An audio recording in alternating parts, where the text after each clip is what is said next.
Thank you. It's a great pleasure and honor to share some of our research and previous works with all of you here.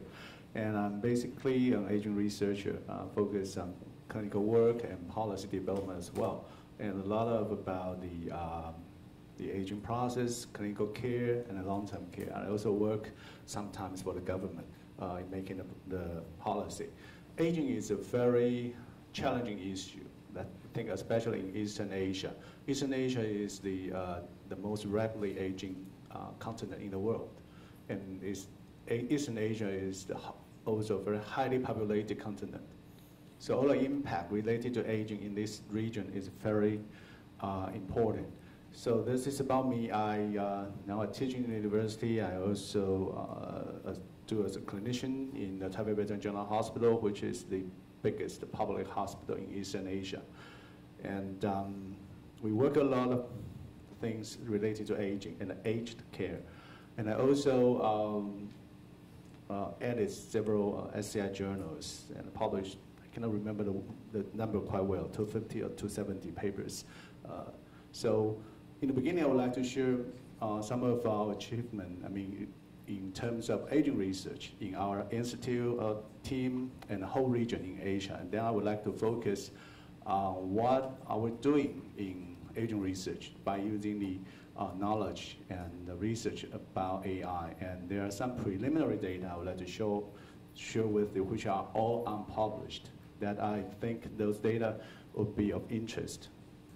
So as I've mentioned, the whole Eastern Asia is facing a lot of challenges in population aging. So these are the papers published by the Eastern Asian countries that are searched by the database by using the keywords of gerontology and geriatrics. And now China has the biggest publication. And Japan's research in aging, their quality and quantity are always very good. But followed by Japan is South Korea and Taiwan. What about the other countries? But the other countries are still a little bit behind because the other southeastern countries, they are not that old at this moment. So if we look at the publication that's focused on the different institutes in these Eastern Asian countries, so we'll see that the most outstanding aging research institutes are from Japan. But the number 2 and number 3 are from Taiwan. The number 2 is National Yang University and Taipei Veteran General Hospital, and followed by National Taiwan University. And the others are a lot of institutes from Japan and Korea. But that's the whole university, because university is related to the scale of the overall university. Aging is a big issue, very complex. So a lot of different disciplines are working on aging research. So what about that focus on specific teams, a specific aging research institute or team, not the whole university? Then our team becomes the number 2 in this in Asia. So we're the number 2 aging research team in this Asia. We are a team of a lot of clinicians, aging biologists, epidemiologists, a lot of researchers for epidemiology, and neuroimagists, neuroscientists, and we're now having several data scientists and computer scientists to work on this project. Our institute has been awarded as the Center for Excellence in Aging Research by the International Association of Gerontology and Geriatrics in year 2012 something.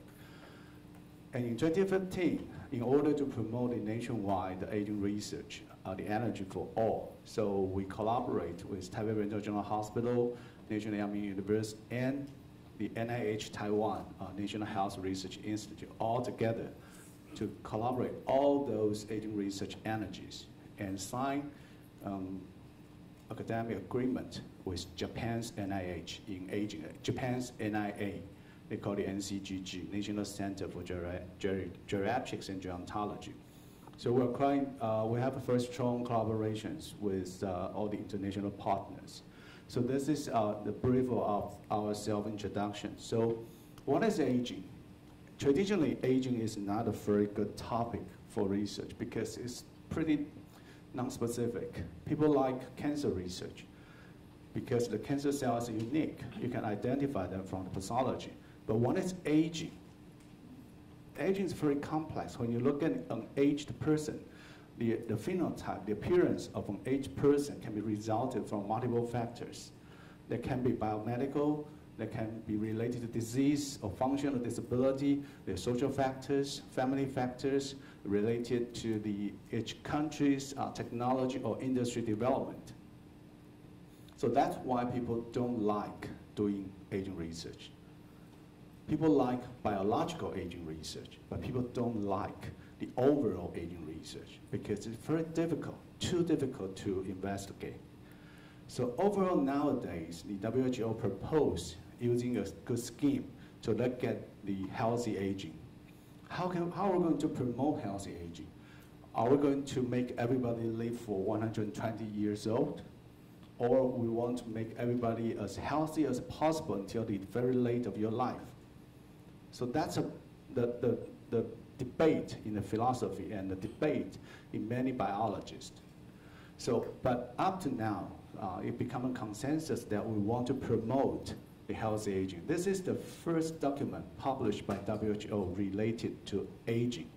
WHO has been working for decades, but this is the very first official document to talk about how WHO think about aging. So it's published in 2015, World Report on Aging and Health. How are we going to look at aging and health? So we focus on the functional capacity and the intrinsic, the functional ability and the intrinsic capacity. Something is outside, something is inside. From the outside, you can see the functional performance. So no matter how old you are, if you can walk, you can run, or even you can fly, then you're healthy. No matter how many diseases you have, that's nothing to do with disease. The only thing matters is your functional performance. But what about deep inside? Is your biology or your overall health, internal health status? We call this intrinsic capacity. So when your intrinsic capacity decreases, and then gradually your functional capacity will decrease as well. So we are hoping that along with your life course, of course you're going to experience the progressive decrease in your functional capacity, but we're hoping to avoid the end stage of your life, that is becoming disabled or dementia. However, aging can be very individualized, because if you look at the people with the same age, people age about 80 or 85, some are very healthy and active, but some are disabled for years already. How come? How can it be possible? This is the report from the WHO. The line of different color represents different countries with different economic status. Overall, we know that countries with better economic status, their overall health status is better. But when people getting older, gradually the health status declines. That is reasonable, that is acceptable. But when people age over 85, you'll notice that the health status will vary greatly between individuals. How can it be possible? Because you have, in your body, in your physiology, you have a lot of reserve. So when in your midlife, you're not doing very well, you're not doing a lot of health promotion activities, but you don't appear like a patient. But when you waste all those energies or the reserve of your life until the age of 85, everything will happen to you. But that is the time which is too late to intervene. But how can we do that? How can we measure that? We see a lot of industry or herbs or supplements claiming that they have the effect in anti-aging. Has it ever bothered you? How can we do the anti-aging things? That does not change your birthday anymore. No matter how many you eat, it does not change your birthday. Then how? Well, there is the term called biological age. Yes, it is true. It may change your biological age, but how to measure? Give me a precise answer. No one has. No one has a precise answer of biological age. It's a very conceptual thing. So how can we do that? So the WHO proposed using the intrinsic capacity. It is kind of big data computing. They input a lot of variables, probably maybe less than 100 items. to compose the overall health status, everything related to your health and your aged conditions. So it will be disease, it will be socioeconomic status, it will be physical performance, everything all together. This is the current way. But what we're doing, what we want to do, want to change the scenario. So we want to do something new by generating a new formula to estimate your life and to promote, to better promote the healthy aging. We want to use the current existing data and the current existing knowledge plus newly collected variables, because biomedical science improves every day substantially. Nowadays, I mean it. I mean, doctors will be killed by the achievement by the biomedical technology and the information technology. When I learned medicine, well, already there are many things to learn in biomedical markers, in the biomarkers of disease. Nowadays, you do genomic study, you do proteomic studies, you do metabolomic study, you get 1 cc from your blood, you can examine over 10,000 of items of metabolites in your blood. How can we interpret?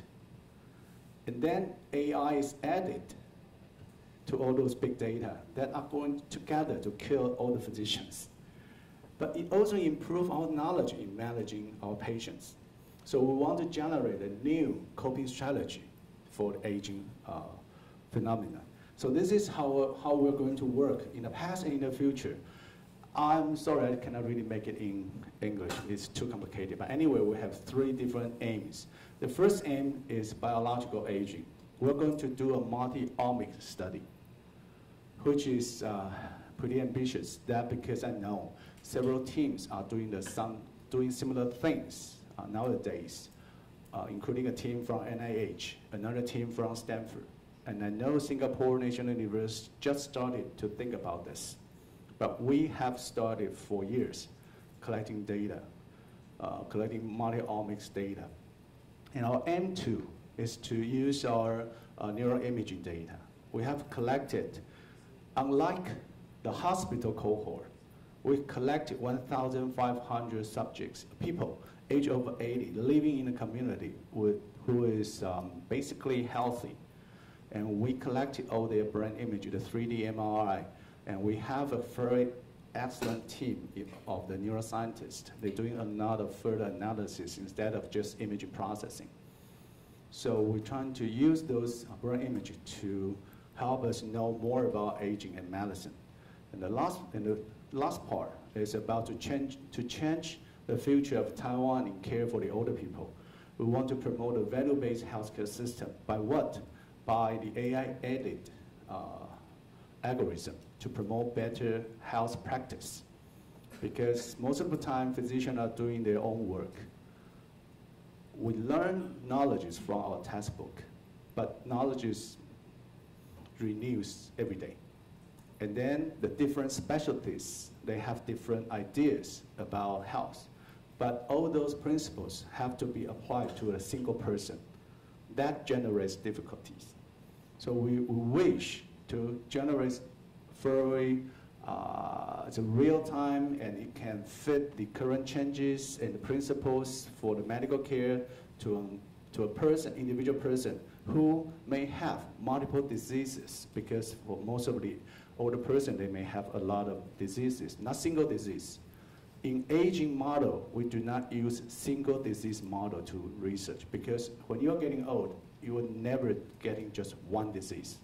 So single disease model never applied to the aging model, which is the biggest difference in aging research and traditional biomedical research. And then we're hoping to change the national health insurance in Taiwan. So we're going to implement the algorithm we obtained from the health big data in the ministry.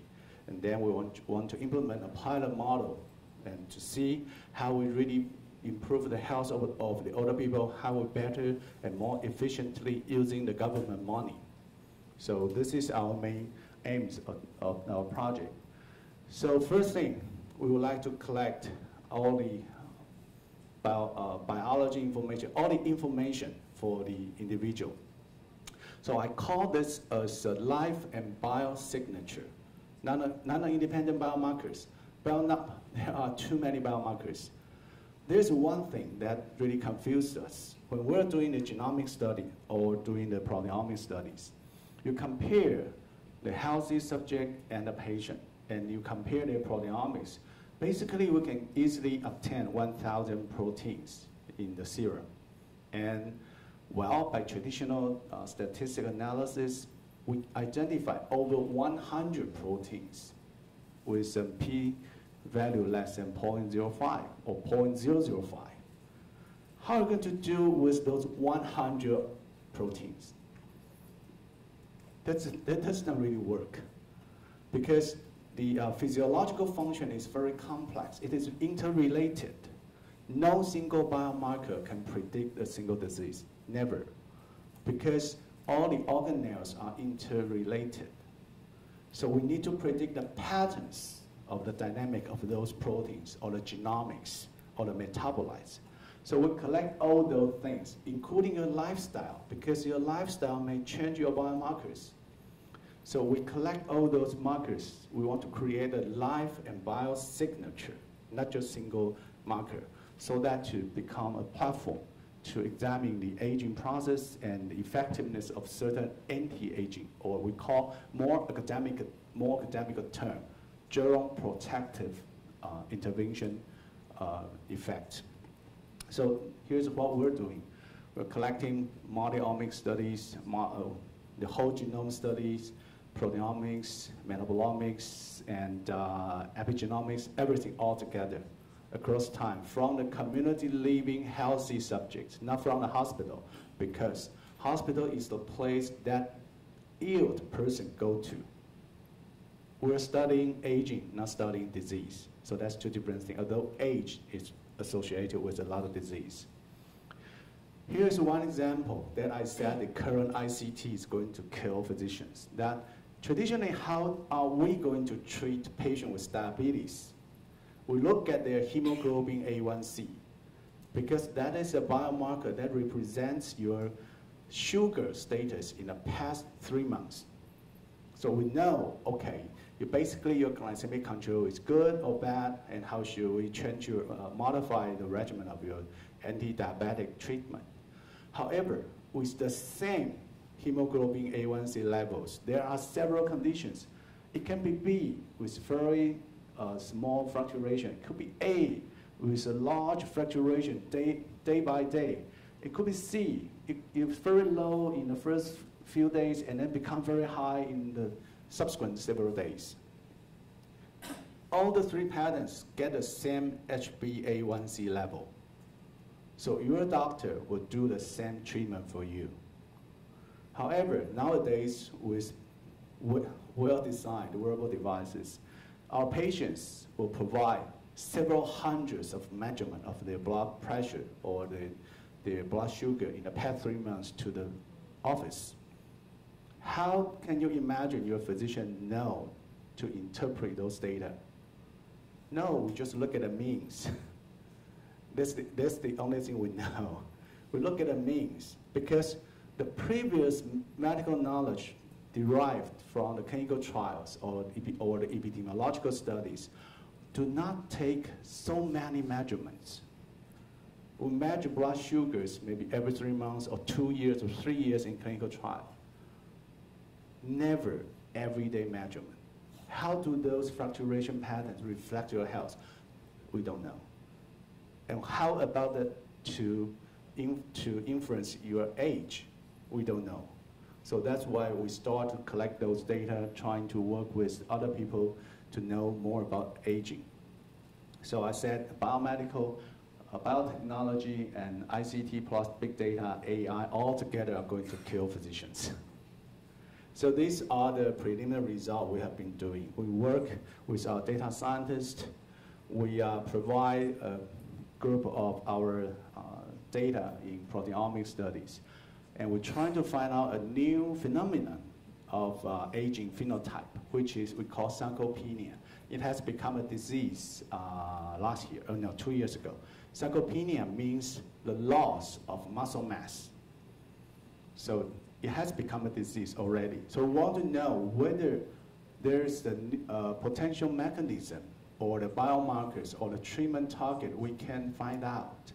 As I have mentioned, we do the conventional proteomic studies, we obtain over 100 proteins, which are produced from different organelles or different organ systems.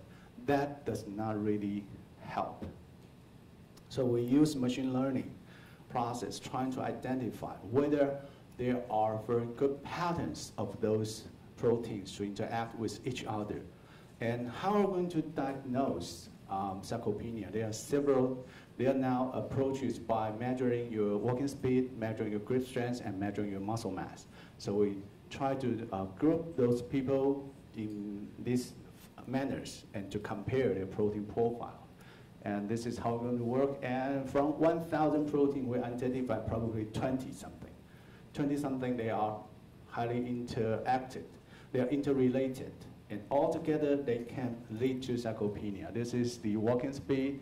This is the grip strength. They identify, you put in a Y as the walking speed and put in a Y as the grip strength. You identify different proteins. And we use the ASM, a particular skeletal muscle mass, which is the muscle mass of your forelimbs. And you get some other proteins. However, luckily, we get one universal protein from all the different approaches, but this is not a 3D structure, not this one. And this protein, although it has been listed in the library, in the protein library, but the function has never been reported. We are very surprising and happy about the result that our data scientists tell our biologists something they never know. So what are we going to do now? The next step, we're going back to the lab. We're going back to the animal. We're going back to the cell. We're trying to identify the protein. We're trying to find out what the real function of this protein is. Remember, the function of this protein has never been reported. Although it has been cloned already, has been indexed in the library, but nobody knows the function. So this is how we do the interdisciplinary work together using the AI technology to help us to know more about biology. And the second part is the brain imaging. We have very good neuroimaging researcher and neuroscientist, and they have their own principles that they never only count out the currently available MR images. They always process the images by themselves because they think they can do more sophisticated calculation and the imaging technique. So they can do several things. Our team we can do from the structure to the function. Everybody knows, from the structural MRI to the functional MRI. And from the voxel-based voxel-based analysis to the whole network. Because there's a connection between part to part, different lobes of different nucleus inside the brain. There's a connection. So networking may be more important than the individual voxel. And we're doing from our individual database, trying to get a cloud-based database altogether. So how are we going to use those data? First thing, we have two preliminary data that has not been published. First one is how to use AI, providing an algorithm to help physicians diagnose Parkinson's disease. Parkinson's disease is a disease that dependent on physician's judgment. If your Parkinson's disease is very much dependent on the physician you see, because there's no very accurate biomarker that you can get. So you need the diagnosis from the physician. So we want to know whether AI can help us. Of course, it's a neurodegenerative disease, so it must come from brain. But how can we get more information from the brain imaging? And the second part, we want to do a concept similar to the biological age. We want to do a brain age. How is the imaging features of your brain can represent your age? So this is our ambition to do. So this is a fact published 2014 in Neurology, the very best journal in neurology, saying that by diagnosing a Parkinson's disease, basically it's only 26% accuracy when the patient just see the patient. When the doctor just see the patient, it's only 26% accuracy. If you have 5 years for him to look at a patient, to follow up, to see the effect of the medication, it will be improved to 53%. It takes more than 5 years to 10 years to have the accuracy above 85%. It's a very long learning curve. How can we improve this? The data is from United States. So I don't know that about Taiwan, but pretty much the same, I think. So first thing, we use the training data from about 70 known Parkinson's disease. We're doing the 3D MRI for all the participants, and then we generate the algorithm. We generate the algorithm by 2 ways. The first way is a supervised learning by inputting the ideas and the features that is necessary by neurologist. So the neurologist instructed learning model. And the second one is semi-supervised model, that we reduce the input from the neurologist. We count down, we trust the machine more to see what is the difference. And then we have another validation sample. And the result is the semi-supervised model is better than the supervised model. So physicians input the knowledge about Parkinson's disease, but knowledge improves every day. Physicians always have just limited knowledge, not 100%. So machine can do maybe over hundreds of imaging features about the neuroimaging to identify new patterns to diagnose Parkinson's disease instead of the degeneration of a certain part of the brain. But our neurologists cannot accept the result. However, again, we are very excited that machine can help us learn more about disease.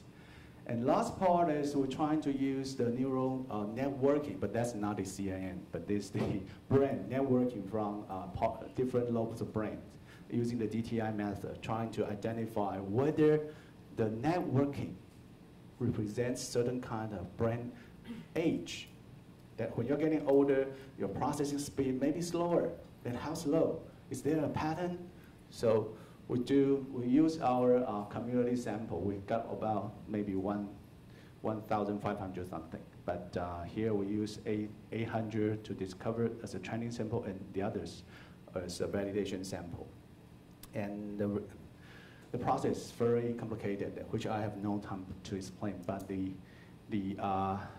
our basic approach is to input 12 commonly used neuroimaging features, plus dozens features identified by machine altogether. So maybe 30, 40 features is a reasonable size. But what we do concern is the result. The result is this brain age predicts your real age. But does it improve anything? No, because you can check your ID to know your real age. But we want to compare this brain age in different disease of neurological systems, such as we compare the patient with major depression, schizophrenia, Alzheimer's disease. Using the same algorithm, you can identify that each individual disease has a specific pattern in the distribution of their brain age. That is compatible with our current understanding that the brain of schizophrenia may be older compared to the age and sex matched control groups. So what is that may be older? Previously, that older is a very subjective description. Nowadays, using our algorithm, we can give a relatively precise description about your brain age, that your brain looks older, which means that you may be at risk of certain disease. When we complete the whole model, we're hoping when once a physician orders a brain imaging, probably for the suspicion of stroke, or probably for stroke for other diagnosis, then they will generate a lot of different information using our algorithm, telling physician that although your patient has no stroke, but you do have to worry about his Parkinson. Or his brain age is older, maybe he may have some disease. Providing those extra information for physician are of great importance and value. So this is what we're working, trying to collect all those data, so I call life and biosignature.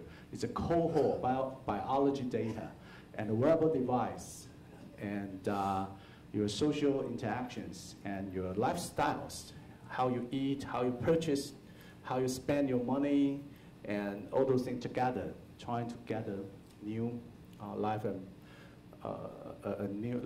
biosignature. And then as a platform, we know how people age and how we can develop the strategies coping with your age. We have a very strong collaboration with Japan. As I have mentioned, we have a research collaboration with Japan's NIA, and also working with University of Tokyo, University of Nagoya, all together. We also work tightly with industry, including Acer, ASUS, and many others. And the last part that I do not have time to mention here is about providing the real care, either in medical care, health services, or long-term care. Now we're using, our project is to utilize the algorithm generated previously by doing the facial recognition and the voice recognition and your natural language, all together trying to predict your health risk in Alzheimer's disease, Parkinson's disease, depression, all together, so that you can get a very good prediction model before you see a doctor. And in the early stage of disease, doctors sometimes they're not able to identify those very trivial findings. So they are also on the way. And we're also doing the facial recognition algorithm, trying to develop the algorithm to identify the people now being cared in the daycare center. How are they feeling now? Because they may be having dementia, they are not able to communicate well.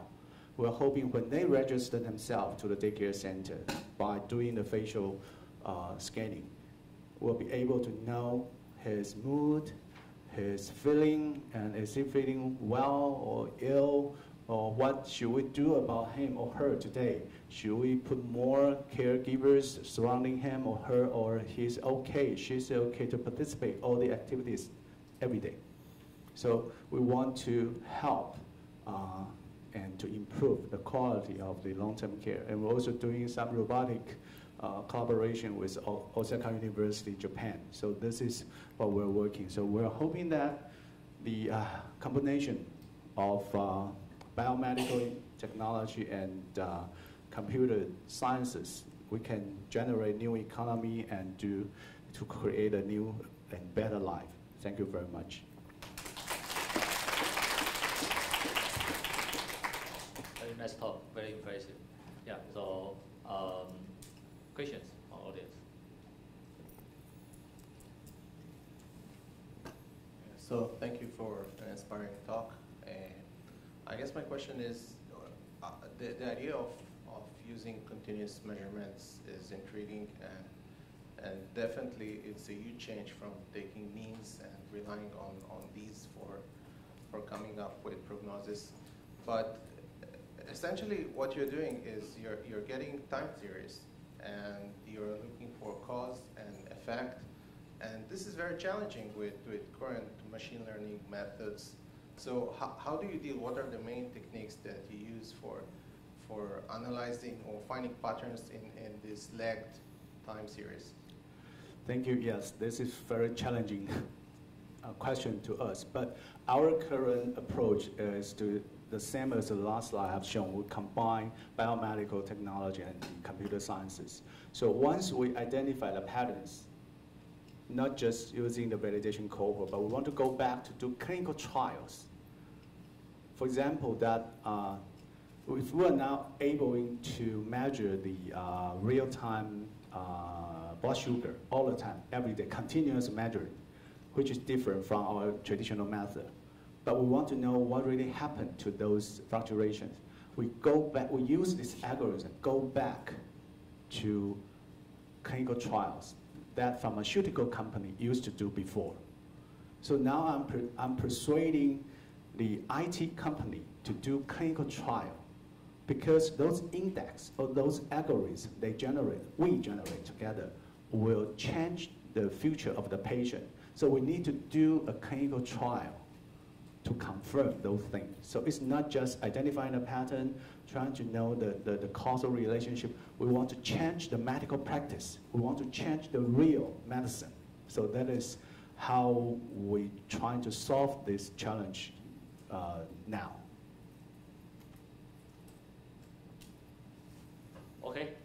Okay, thanks, Dr. Chen.